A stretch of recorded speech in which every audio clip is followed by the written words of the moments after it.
ilikuwa ngumu sana sana.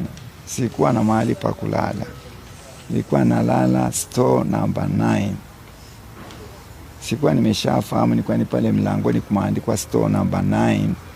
Nilikuwa nimeandikwa number 9 ule mlango, baadaye S number 9, lakini baadaye nikaambiwa hapa ni store number 9, maana baba askofu alikuwa anajiandaa kujenga sasa makazi ya askofu, na alikuwa na store mbalimbali pale.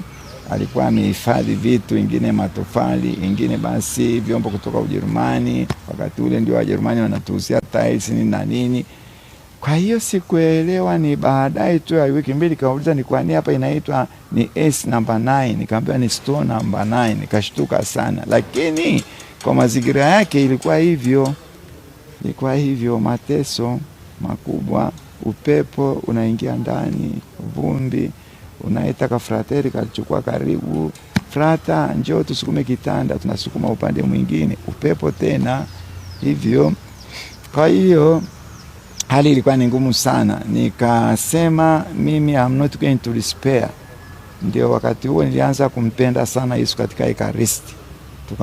Nikaanza kuabudu usiku mzima, mimi pamoja na vijana wangu wale walikuwa wanakaa na mimi, lakini pia wanapofikia mahali wakashindwa, niliendelea mwenyewe tu.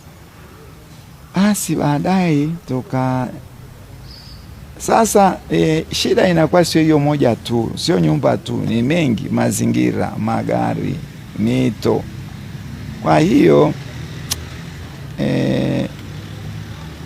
hali haikuwa njema hivi wakati wa mwanzo, lakini kwa sababu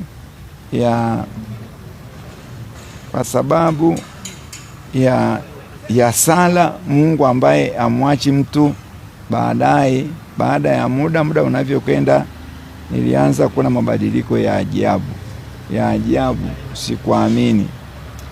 Tukapata na nyumba nzuri ya askofu, na nyumba ya mapadri, tukapata na nyumba za wageni. Basi mambo yakaenda hivyo, lakini it was not easy, haikuwa rahisi.